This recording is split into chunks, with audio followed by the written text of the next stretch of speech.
आसाम के डुमडुमा गांव में होमेन नामक एक युवक रहता था। होमेन के पिता मर चुके थे। होमेन की माँ ने ही उसे पाल पोस कर बड़ा किया था। होमेन के 4 चाचा थे और वे होमेन से बहुत जलते थे। वे सोचते थे कि होमेन को कैसे नीचा दिखाया जाए। एक दिन उन्होंने होमेन के घर से उसका प्यारा बछड़ा चुराया और उसे मार दिया। अगली सुबह होमेन ने जब अपने बछड़े को मरा हुआ पाया तो वह रोने लगा। उसने बछड़े को बैलगाड़ी में रखा और दूर ले जाकर उस बछड़े को दफना दिया। सावन का महीना चल रहा था। होमेन की माँ शिवजी की पूजा करने रोज मंदिर जाया करती और शिवजी से होमेन के लिए प्रार्थना करती। उस रात होमेन को नींद नहीं आ रही थी। तभी भगवान शिव ने होमेन को दर्शन देकर कहा, भक्त होमेन, तुम चिंता मत करो, मैं तुम्हारे साथ हूँ। होमेन शिवजी को देखकर उनके सामने रोने लगा। उसे अपनी गाय की बहुत याद आ रही थी। होमेन, मैं तुम्हें एक युक्ति बताता हूँ जिससे तुम्हारे पास धन होगा और मैं तुम्हें तुम्हारी गाय भी सही सलामत दिलवाऊंगा। शिवजी ने होमेन की मदद करने के लिए एक युक्ति बताई। अगले दिन होमेन सुबह उठकर योजना अनुसार कार्य करने लगा। पास के गांव में एक कपटी ब्राह्मण रहा करता था। होमेन ने बछड़े का सिर लेकर उसके आंगन में ले जाकर छिपा दिया और ब्राह्मण से कहने लगा, आपके घर से तो गौमांस की बदबू आ रही है। ब्राह्मण गरज कर बोल उठा, असंभव, यदि ऐसा है तो मुझे गाय का मांस ढूंढकर दिखा। होमेन ने बछड़े का सिर ब्राह्मण के हाथों में लाकर रख दिया। ब्राह्मण तो डर गया।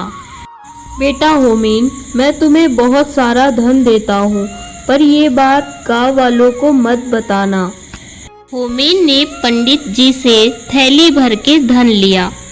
होमेन घर आकर धन से भरी थैली चाचाओं को दिखाकर बोला, पास के गांव वालों ने तो मुंह मांगे दामों पर गौमांस खरीद लिया। वे लोग तो और भी मांग रहे थे। मैंने कहा कल लाऊंगा।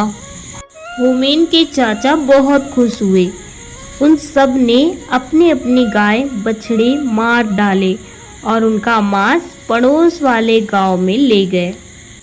गांव वालों ने जैसे ही गाय का मांस लिए कुछ लोगों को देखा तो उनकी जमकर पिटाई की। बौखलाए हुए चाचाओं ने होमेन की झोपड़ी में आग लगा दी। होमेन और उसकी माँ बेघर हो गए। बेचारी माँ के आंसू देखकर होमेन तिलमिला उठा। उसने घर की राख इकट्ठी की और दूसरे गांव में जा पहुंचा। ले लो, आँख का सुरमा ले लो, इसे लगाकर गड़ा धन मिल जाता है। जिसका ब्याह ना हो तो जल्दी ब्याह हो जाता है। हाथों हाथ एक थैली सुरमा बिक गया। शेष राख होमेन ने छिपा दी। अपने चाचा के पास जाकर बोला, मेरी तो झोपड़ी की सारी राख बिक गई। चाचा ने हैरानी से पूछा, राख बिक गई? हाँ, इसमें क्या शक है, कहकर उसने पैसे दिखाए। फिर होमेन ने उन्हें उकसाया कि वे अपनी भी झोपड़ी जला दें। उसने कहा कि गांव में राख बेच आए अपनी झोपड़ी जलाकर, क्योंकि बड़ी झोपड़ी की राख भी ज़्यादा होगी। उसके सारे चाचा उनकी बातों में आ गए। चारों ने अपने अपने घर फूंक दिए और राख ले जाने की तैयारी करने लगे। होमेन ने कहा, गांव वालों से कह देना कि हमें सुरमे वाले ने भेजा है। ज्यों ही चारों गांव में पहुंचे और सुरमे वाले का नाम लिया तो सारा गांव उनके पास पहुंच गया। देखते ही देखते बांस की लाठियां उन पर पड़ने लगी। बेचारे पिटते पिटते घर लौटे। उन्होंने होमेन को रस्सी से बांधकर नदी के किनारे ले गए और उसे वहां रखकर खुद भात खाने घर चले गए। उनके जाते ही वहां एक सौदागर गुजरा। उसने होमेन से पूछा, क्यों भाई, तुम्हें यहाँ क्यों बांधा हुआ है? होमेन ने बात बनाई, जी मेरे चाचा मेरी शादी एक खूबसूरत लड़की से करना चाहते हैं। मैंने मना कर दिया, इसीलिए मुझे बांध दिया है। सौदागर बोला, मैं शादी कर लेता हूँ उस लड़की से, क्या ऐसा हो सकता है? होमेन ने झट से उसे बांधा और उसका घोड़ा लेकर रफू चक्कर हो गया। चारों खा पी कर लेट गए। आलस के मारे उठा न गया। पिटाई के कारण पोर पोर दुख रहा था। नौकर से बोले, जा तू होमेन को नदी में फेंका, हमसे तो अब उठा नहीं जाता। नौकर भी कम नहीं था। उसने अपने रिश्तेदार को यह कहकर काम सौंप दिया। रिश्तेदार ने सौदागर को ही होमेन समझकर नदी में फेंक दिया। नौकर ने चाचा को सूचना दी कि काम हो गया। चारों मिलकर होमेन की मौत की खुशी मनाने लगे। होमेन ने पेड़ के पीछे छिपकर सब देखा और घोड़ा लेकर चाचाओं के पास पहुंचा। प्रणाम चाचा जी। नौकर ने तो गहरा धक्का नहीं दिया, इसलिए केवल घोड़ा मिला।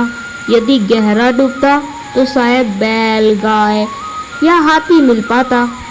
चारों चाचा आलस छोड़कर नदी की तरफ लपके। नौकर को भी साथ ले लिया।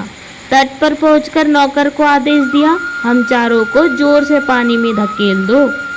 नौकर ने आज्ञा का पालन किया। होमेन के इस चालू और दुष्ट चाचाओं को सदा के लिए मुक्ति मिल गई। शिवजी ने भी वादे अनुसार होमेन की गाय उसे लौटा दी।